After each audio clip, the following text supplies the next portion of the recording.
Hello and welcome back to the Overtime Podcast with me, your host, Six Wing Productions, and my co-host, Laura Quinting. And Hello. today we're going to talk about the stupidity of impeaching Trump. Whether he went and actually is guilty of anything or not, when you look at the line of succession, it gets progressively worse. Yeah. So, essentially what's going on is they're trying to get Trump impeached upon obstruction of justice and a bunch of other supposedly illegal crap. And, well, the thing is, whether or not he's guilty of it, impeachment doesn't exactly remove him from power. I mean, Clinton got impeached and he wasn't removed. So, he might not even be removed. But if we get rid of him, Pence can possibly get into office depending on if they can prove he had any part in anything. And Pence is a theocrat. Do you know what that is, Laura? No, not really. A theocrat is someone who wants to put the church in charge of the government. Oh, that sounds like it won't work at all. He essentially wants to make America the Christian version of the Middle East.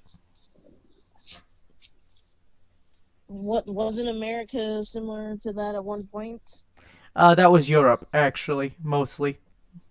Oh, and how When the come we're church ruled. mostly Christians? We're not a Christian nation, we're a nation of many religions. Christianity just happens to be the most popular because the first settlers came from Christian Europe during a time in which Christianity was not a very peaceful religion, and people fought about whether they were Protestant or Catholic. Could get you stabbed. Mm. Because remember, America was discovered the second time by Christopher Columbus in 1492. Yes. And in 1492, the Catholic Church still ruled Spain and most of Europe. So if you go at it from a historical mindset, a guy like Pence wants to go back to that. Ugh. And you impeach Trump, and that's who you get. And after that, you get Nancy Pelosi, who has been an idiot in Congress since Bush was in office.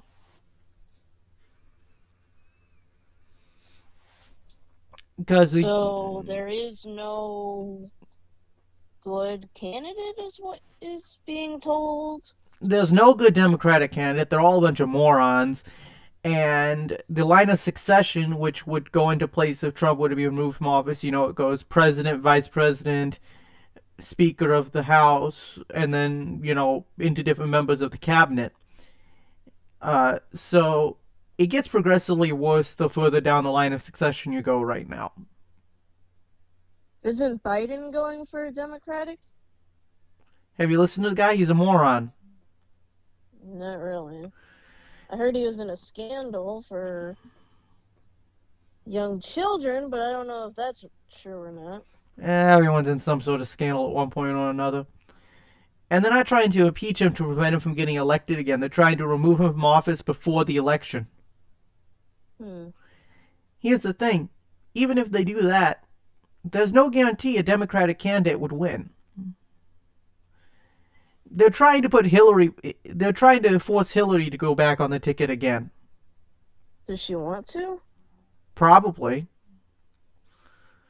We all know how well that ever works out for her. You'd think after the second time she'd learn her lesson and just stay away from presidential campaigns.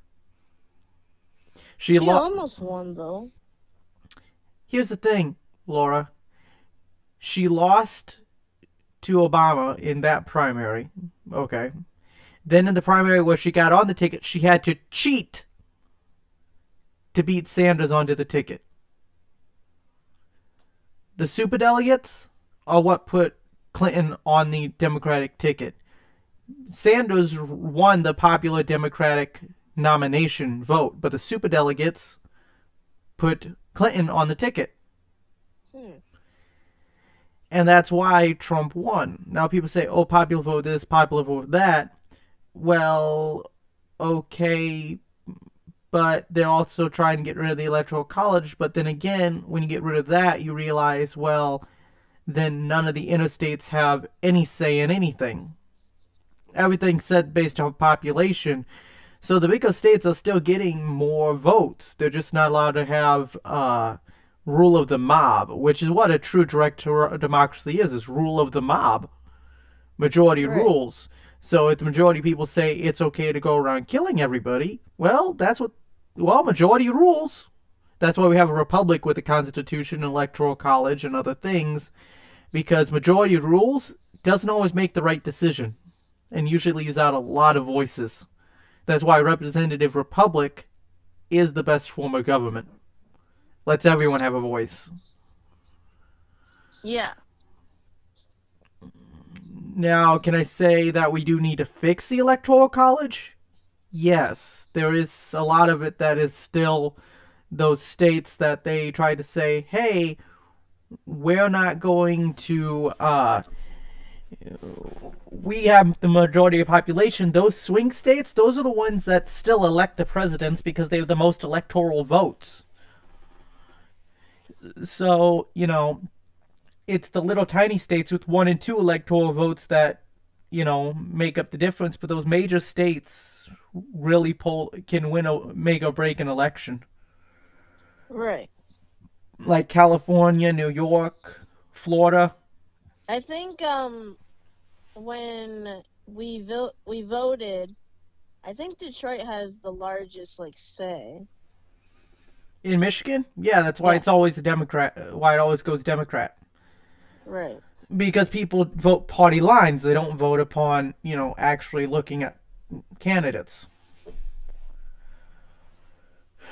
Because I think someone told me the last one they didn't vote Democrat. yeah, because all the Democrats moved out of Detroit because the Democrats and their unions had failed them in Detroit to keep GM there and keep the jobs there.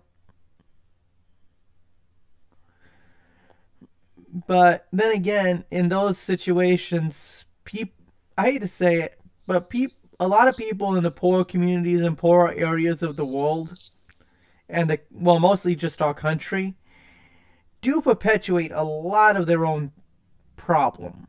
Yes, the money and the infrastructure is a huge problem. Lack of high paying jobs. I get that. Crappy landlords. But when at the same time you're sitting around trashing every house you rent on Section 8, robbing all these stores and being like this one kid who robbed a store at gunpoint, got shot by the cashier, and then the family said, well, yeah, he was robbing at gunpoint, but he didn't deserve to get shot. You know, it's that kind of attitude that keeps, those places from being improved. Yeah. And then I get told, hey, you can't point that out. You're a racist. I'm like, how is telling you can't shoot someone because they're on the wrong block racist? You know? I don't think it's I don't think it's racist. Or like they talk about getting rid of racism and all this stuff, but if you go to California, in the Latino and African American communities, if you're white, they don't want you moving in because they call it gentrification, putting white people in there to push out the minorities instead of, well, aren't we supposed to be a country of many nations? A nation of many cultures, like blend everyone together and make something better. Isn't that the whole idea? At least that's how I was raised for the idea to be. Right. Um, I like to make this joke with a buddy I used to know at work. America is the place where you should be able to go to the Chinese part of town, eating Japanese food with a sombrero on your head. You know, that's supposed to be America. Put everything together. I mean, if you look at New Orleans and Mardi Gras, that's a great mixture of cultures, and they don't call that appropriation or racist or whatever. But getting more off topic. But the point is, people who are trying to push this other narrative and this and that, they're the ones who are next up in line if Trump gets impeached. Trump may be an idiot, but I kind of think he's mostly harmless, kind of like Earth in Hitchhiker's Guide to the Galaxy. Uh, Mostly harmless. I mean, have you seen him do anything ungodly bad? You mean besides the wall? The walls to keep out the illegal people, and it actually worked in places if you actually look into it. Also, these people say, oh, this and that. Well, the thing is, every country has borders, and there are ports of entry which you must go to enter that country and cross the border at those positions to do it legally. So, a wall to keep people from coming here without doing it legally is not all that bad. And we just lost the connection. No, I still hear you. No, I mean, oh, excellent connection. Okay. For some reason, it said no data on the stream for a minute. It was weird. Ayo, YouTube is not receiving enough video to maintain smooth. Such viewers will be experiencing buffering. I tried to upload a YouTube video yesterday. It was only a 3-minute video and it took over an hour to upload. Let's see here.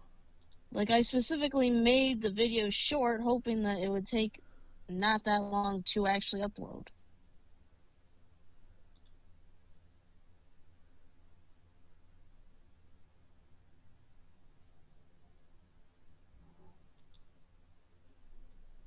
Okay.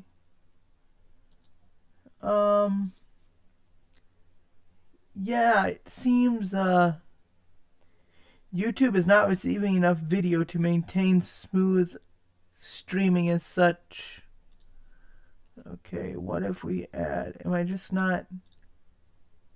You streaming right now or no? Oh yeah, we're streaming right now. Okay, excellent connection.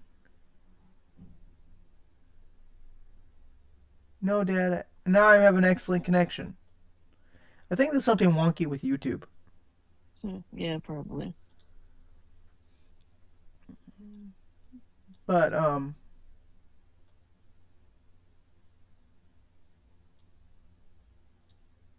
there we go. The yeah, I think that fixed it. I think.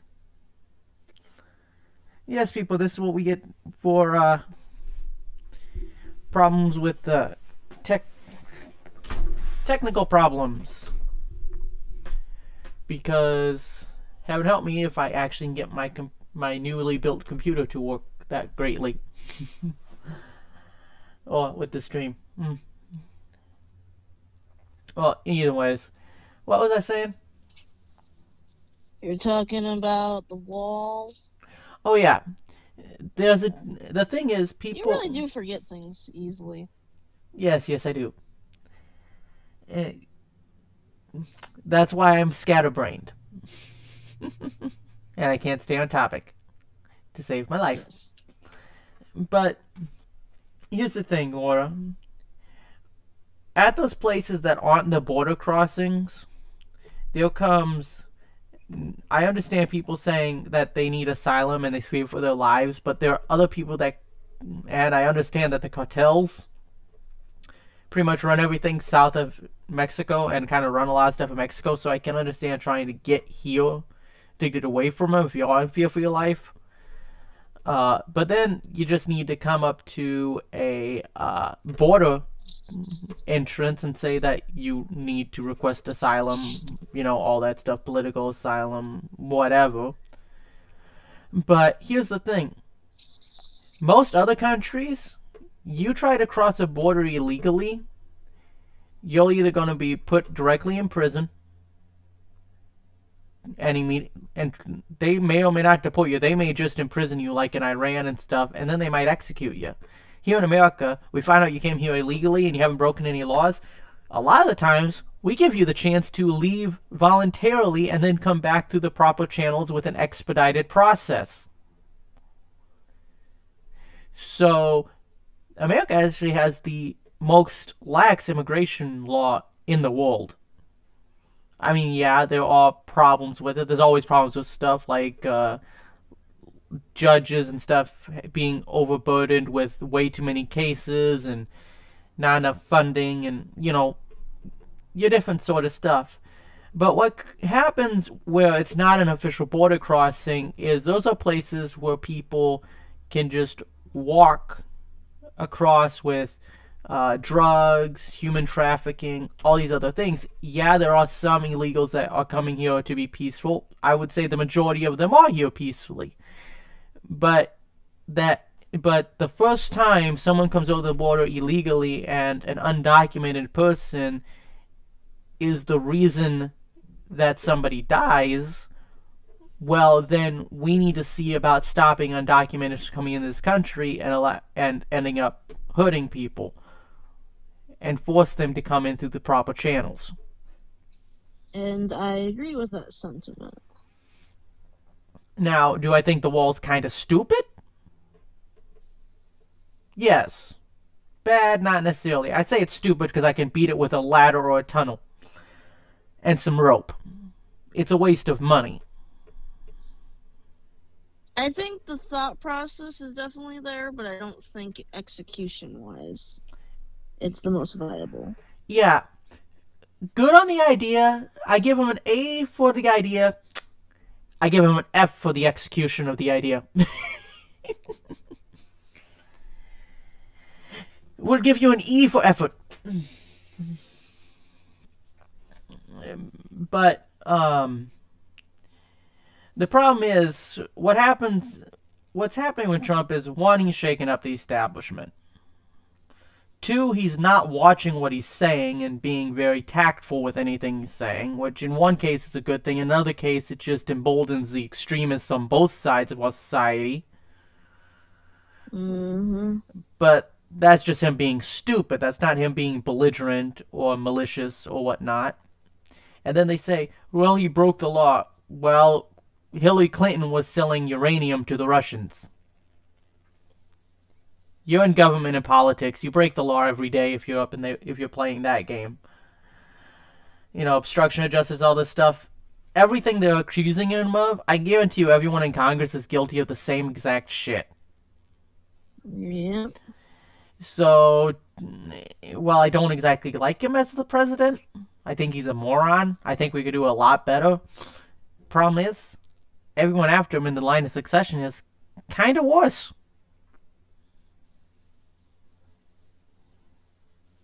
I don't follow politics enough to know that, but Most people don't. That's why these politicians are pushing, hey, do this, do that, do everything else. And they don't mention the line of succession because nobody in the. No. The average American does not know the line of succession and probably doesn't even know the Bill of Rights. probably not. Oh, that does remind me. Did we ever touch upon that issue that my school had in the podcast? I don't think we did. What issue? Remind me. The issue with the Pledge of Allegiance. Oh, yes. What was that story again? That the college. So basically, what happened was I went to a college a couple years ago called Grand Valley State University, and their student senate, or student government association, whatever you want to call it, they made a decision because there is a decent amount of international students that partake in this student government. They decided to no longer do the Pledge of Allegiance before their meetings, which, pardon my language, no one would give a shit if no one even knew that they did this. But word got around, and basically people were taking sides. Yeah, they should totally, have the choice to make that decision, and the school should stand by them. But then a lot of, I will be pretty honest, Grand Rapids, which is where the school is very close to, has a lot of, I would say, conservative / Republican alumni / people. Basically, they threatened to no longer support the school in a monetary way. And then the school decided to say, okay, here's our compromise. You will still have to do the Pledge of Allegiance before your meetings, but you can opt out not to stand if you so feel like it. People are still bitching about it for some reason, and I'm just thinking to myself, really what they should have done is not said anything and no one would have gave a shit, because it's literally a student government meeting.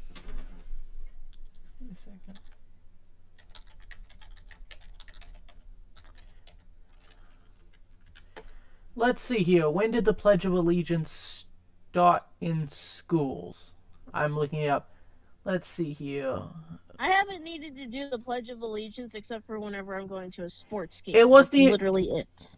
It wasn't even created until 1892, and he simply said, "I pledge allegiance to the flag of the and for and the republic for which it stands, one nation, individual, with liberty and justice for all." Uh, and then they added the to and to the republic. And then they added of the United States between 23 and 24, 24 to 54, they added of America. And then they added one nation under God. They added under God in 1954. So under God wasn't even in there till 1954. And when did it go into schools? See, a lot of people in the comments were making arguments that, like, I didn't suffer in Vietnam or the Korean War for you guys not to Yeah, say the blah blah blah. in 1940,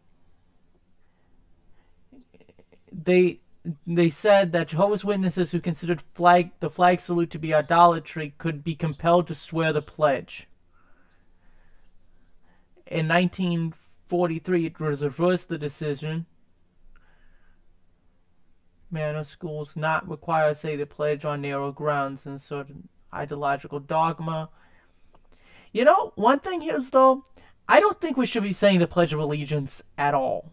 I get it for like military stuff or in the United States Senate, opening with the pledge. But we shouldn't even have a Pledge of Allegiance. We're supposed to be a nation of the people, by the people, and for the people. So, as America is supposed to be have its allegiance to Americans. We're not supposed to be allegiant to our government. Sorry, but the Pledge of Allegiance kind of if you look at a Pledge of Allegiance in American schools and then look at the Hitler Youth pledging allegiance to Hitler, yeah, it looks just like the same damn thing. I'm sorry, I am not. I've never really been for saying the Pledge of Allegiance in schools at period.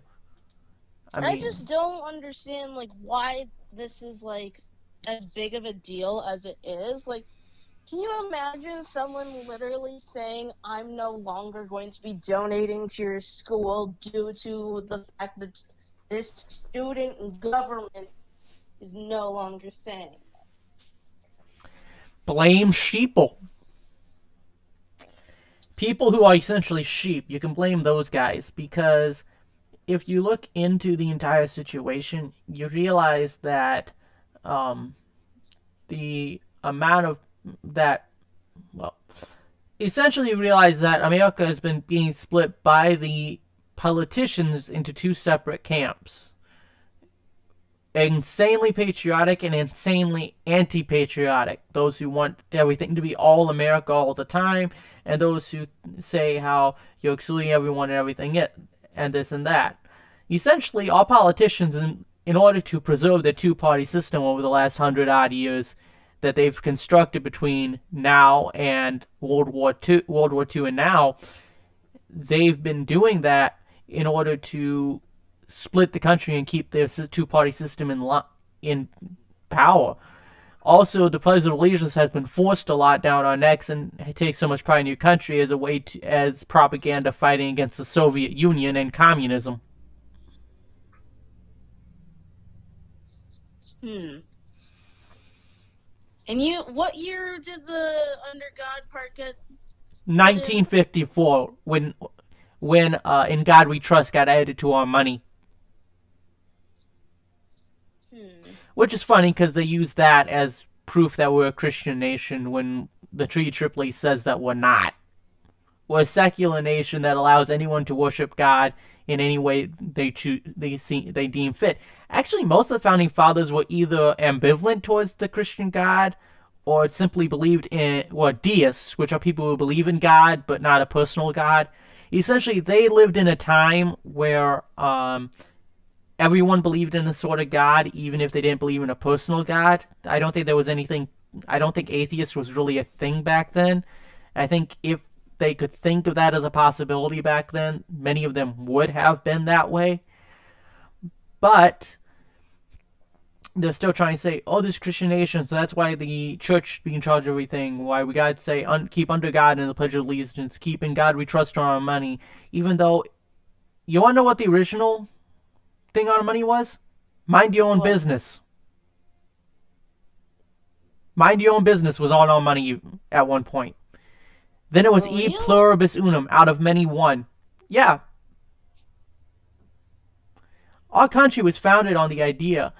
Well, it wasn't founded on the idea. It was actually founded on a bunch of rich people being pissed that they had to finally actually pay taxes and they weren't getting representation in Parliament, and then King George and other things. Yes, people, the founding fathers were not as selfless and lovely people as we like to believe, but no one in history ever was. Hmm. Historical. We all know that nobody in history is as great as we remember them, but you need heroes in history for people to look up to, even if they weren't actually the greatest people. I mean, many of them owned slaves, even though many of them didn't actually like the idea of slavery. Take George Washington, for example. He may have owned slaves, but he also treated them well and freed them all when he died. But then again, he also still owned slaves. So, it's not Abraham Lincoln. I'm sorry. I meant George Washington. Sorry. Abe Lincoln freed the slaves.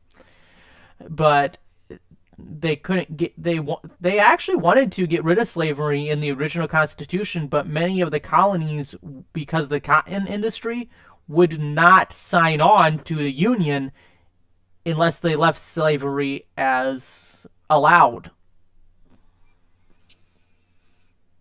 Hmm.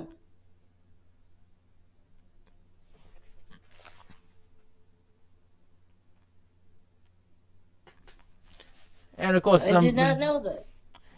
yeah. So essentially, the founding fathers were both worse people and better people than we remember them to be. But remember, they were also wealthy landowners in the 1700s. And to judge history by how we view things today does a disservice to the accomplishments which allowed us to make things even better.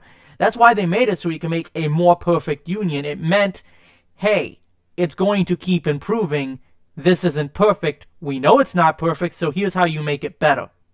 Or here's the process of, uh, amending the Constitution, making things better, and trying to fix everything. And our country was founded on the idea that you can worship God in whichever way you please. You can own your own business, and anyone can own land. That there's no royals, there's no nobles, that it's just regular people, businessmen, farmers, all that, just trying to make a life for themselves and make out of themselves whatever they want or they wish to make of themselves. It's about starting a new life. Then we kind of broke every treaty with the Indians and kind of wiped a bunch of them out. But that's a story for another time. And to be quite though, to be honest, at the time there was this thing called right of conquest, and the Native Americans were also scalping the colonists and each other in their little wars of fighting each other. So it's kind of one of those, humans aren't the greatest, and actually, the diseases that the Europeans brought over did more damage than the European armies ever did. If it wasn't for smallpox, America probably wouldn't exist because the Native Americans would have been so numerous that they could have pushed the Europeans back off of the continent. Wow. Yeah, but we brought smallpox to America and it wiped most of them out. About 90% of their population were wiped out by smallpox and other European diseases to which they had no immunity. Right, because the only way you get the immunity is if you have it or get used to it, right? It's more of an inherited immunity. Like people, like Europeans could still get it, but it was less likely because they had some resistance to it, where the Native Americans had zero resistance. 1 second. Yep.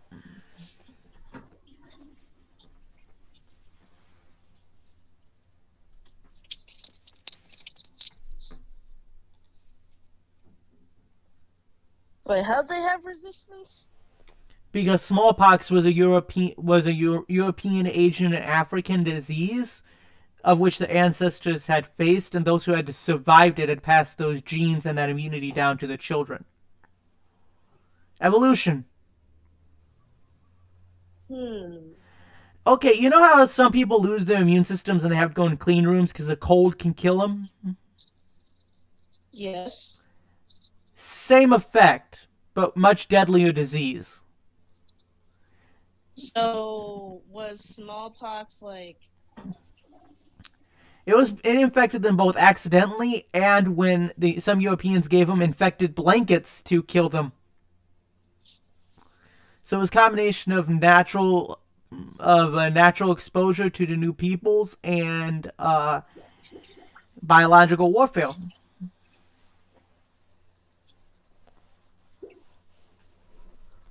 When was the Black Plague? Oh, that was in Europe.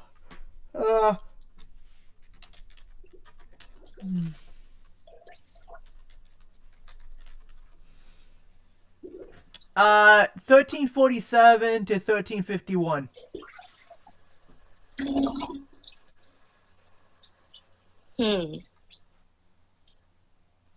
And what was it that did that? Oh, fleas on rats. Oh. What was that pig one? Pig? You mean the swine flu? Swine flu.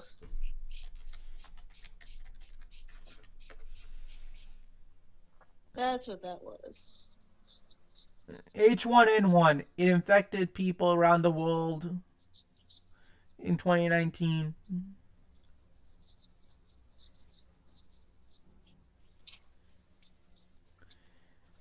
But Black Death is back in China. Wait, what's back in China? China has confirmed 4 plague cases in under 3 weeks. Oh my gosh.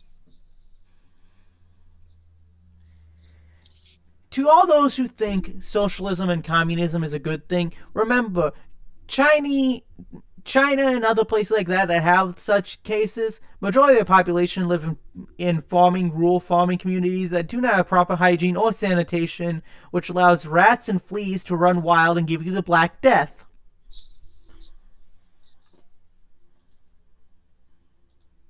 And is it spreading to more than just China or no?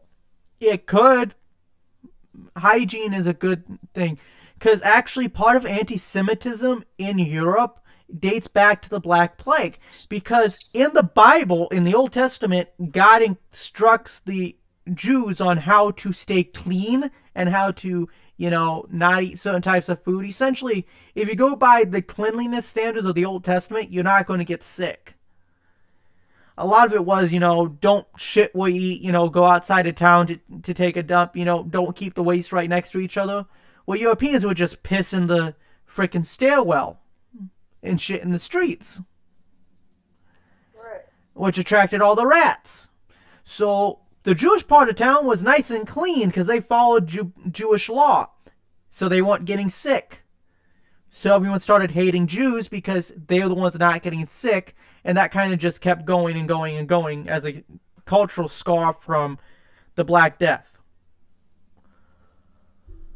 Why are people saying that Jews are almost extinct by now? Jews aren't almost extinct. They have a whole country. I mean, not Jews, but what's that one religion that Cody is? Jehovah's Witness? They're saying that that's like one of the more unpopular religions. Well, it's a cult. No wonder it's an unpopular religion. How can you be Jewish and be that religion, though? Because they could be, they could be, they could be not actually Jewish of the religion, but Jewish as in the people. Because here's the thing: Hebrew is the race, Judaism is the religion, but Jewish people use them interchangeably. Okay. So you could be Jehovah's Witness, but still be Jewish, hypothetically. Yes, ethnically Jewish, but not a religious Jew. You'd be an ethnic Jew. Okay. So essentially, you're a Hebrew who is also a Jehovah's Witness. Remember, Judaism is the only religion on the planet where the race is also the religion. Islam, though most of them are Arab, is not a religion. So, like Islamophobia, wouldn't be racist because not all Arabs are Muslim. There's no such thing as an ethnic Muslim, but there is such thing as an ethnic Jew. Right. That's why being anti-Semitic is racist. Where being anti-Islam is not racist, because there are Christians and Sikhs who are Arab. Huh.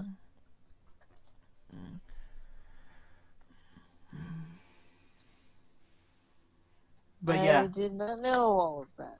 Well, you're atheist and you know all these Bible things? but how do you think I became an atheist? I read the Bible. Sure. But yeah, the thing is, though, a lot of the people like Pence who would take over if Trump were to be impeached, they are of the make being gay illegal, and they like to decide to go by Old Testament law, even though Jesus said, "Don't stone people to death, and judge not yet, lest ye be judged." But these people want to, hang him at the stake, burn the witches at the stake, hang him high, and all that crap. What Jesus said, do not strike back against those who strike you, and if someone sues you, don't even fight it in court. Jesus' amount of pacifism is essentially let yourself be run over by everybody else. If you actually read Jesus' teachings, you're not supposed to even defend yourself in court. If someone sues you, you're just supposed to let them have what they want. I don't know how much I agree with that sentiment. Wait, when did he say that? I'm looking it up. Where is turn the other cheek? Oh, right.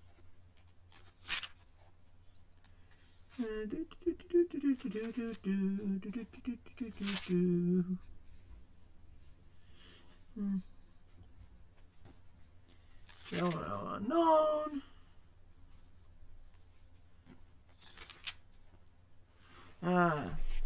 And then what about the banning of guns? What do you think of that? I think it's a bad idea. Do you think it's going to go horribly wrong if it does eventually get passed? Okay. Banning of guns in Europe might work a little bit, but they're having knives and stabbing problems in Europe. And Europe is only about is only a little bigger, is essentially from Michigan to New York and back. Most countries in Europe are only the size of Michigan. If that. Really? Yeah, Europe's tiny. Where America is more like the United States of America is a bigger landmass than China. So essentially, the bad guys would still find a way to get them, and with such a vast, unsecured border, they'll be able to smuggle in guns anytime they wish. Here it is. here it is. Matthew 5:38 through 40. Here's what I'm talking about.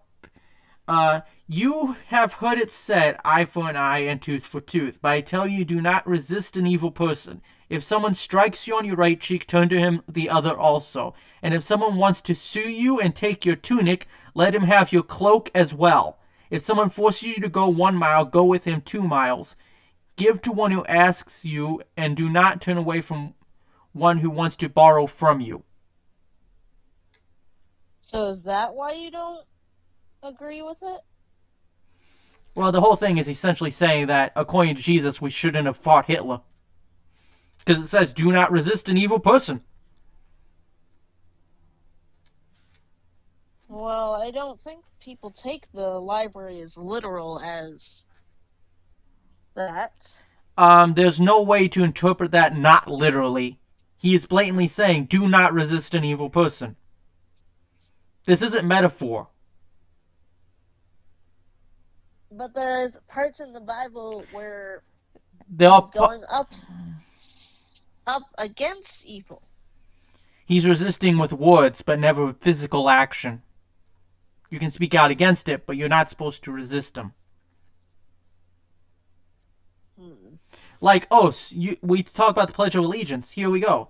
Again, you have heard that it was said to the people long ago, do not break your oath, but keep the oaths you have made to the Lord.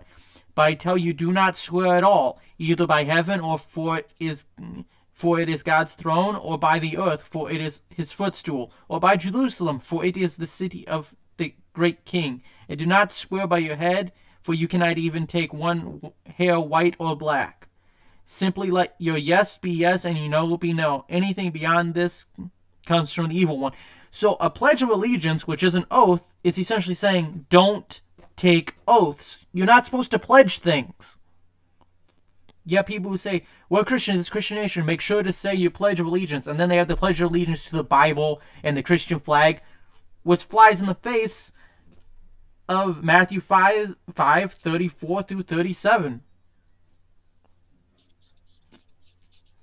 And technically would be a form of idolatry. Worshipping the flag.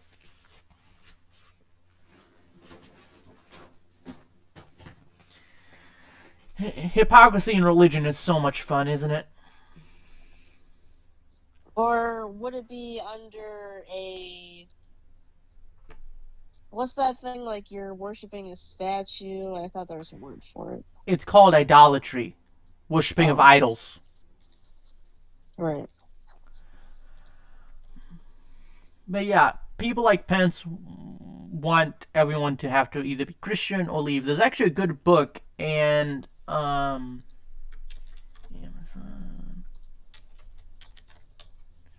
And actually, I will.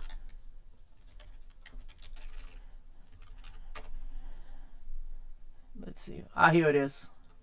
I'm going to actually link the Kindle version of this book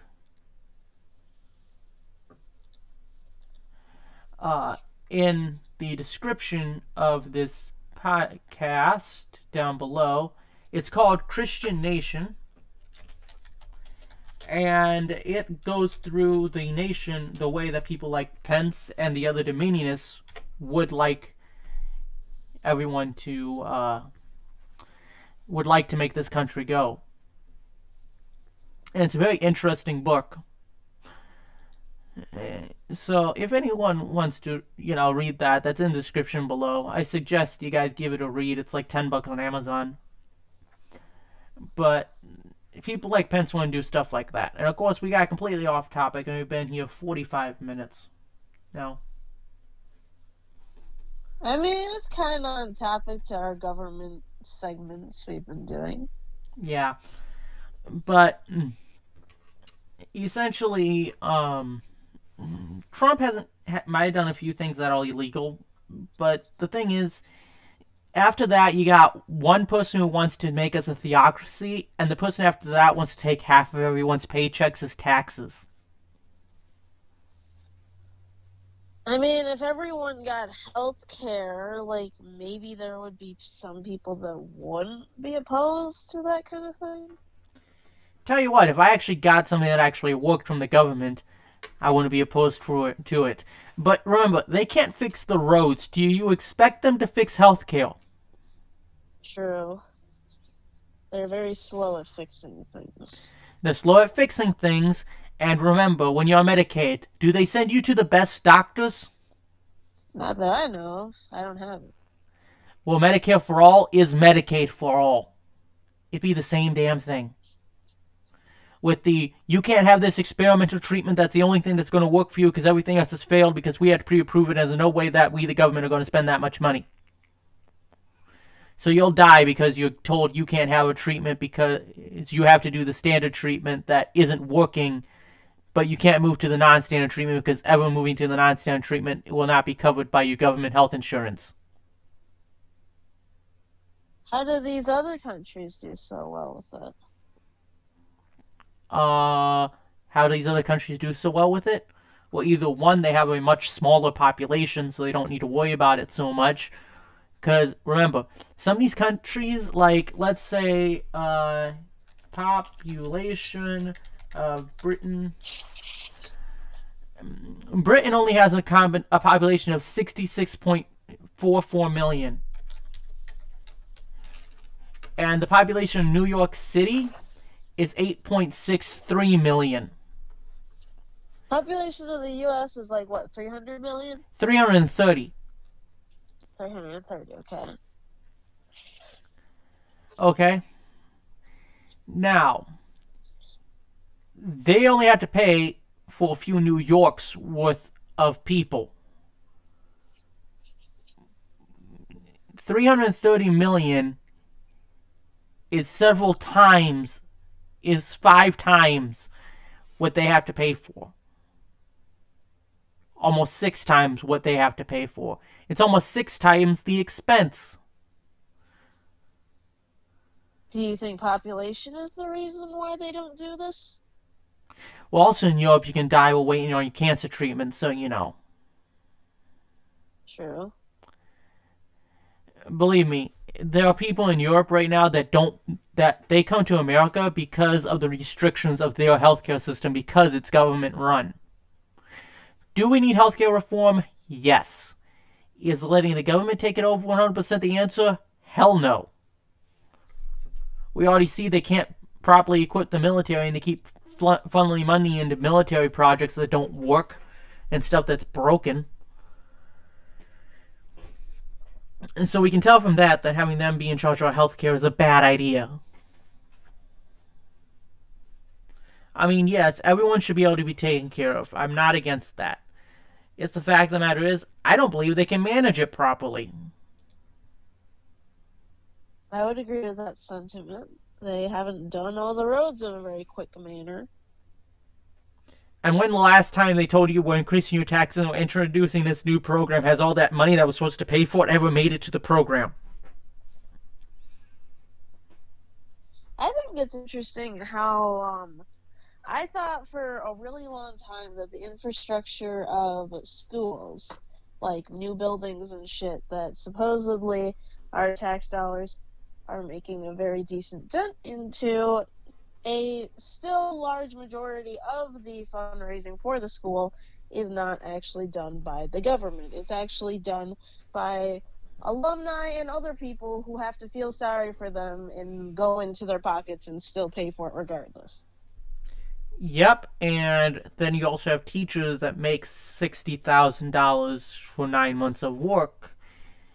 Tell you how they have 4 kids and they need to make more money to make a living. Where maybe if we weren't having to pay every teacher $60,000 a year, which is what my dad makes for being a director somewhere.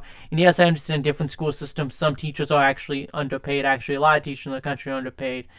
But in the state I live in, the average is like $60,000 a year. And I hate to say it, well, if you're struggling that much, are you married? Well, no, I'm single, I'm a teacher, and I have 4 kids, I only make $60,000 a year. Well, if you're going into a selfless profession that's supposed to be a selfless profession like teaching, I understand wanting to have kids. I really do. But when the school system already doesn't get enough money to replace the stuff in the crumbling buildings and make sure that the kids have books, maybe you shouldn't have gone into teaching if you're going to be a single mom with 4 kids. And if you're not single, well, guess what?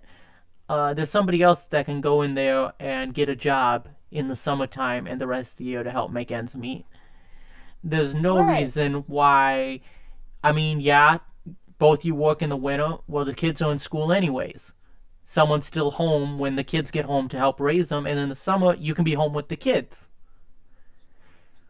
But Right. And personally, I don't think that 60,000 is the worst wage ever to get.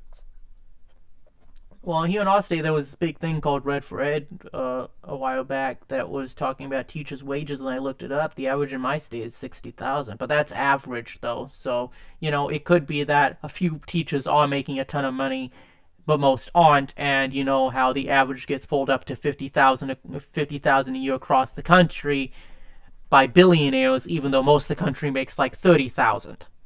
Right. Like So most of the country, like you are considered poverty line. I think if it's under like 20 or 30K or something like that. most people live around 30,000 a year, but the average is 50,000 because of all the millionaires. Right. Because And if Jeff Bezos, being the world's richest man, happens to live in the United States. And here's the thing: when you look at income, if you got one guy with $3 billion of 3 guys, the other two have zero, you have an average of $1 billion a person. Makes it look like it's a pretty good deal, but then you gotta look at the deeper picture.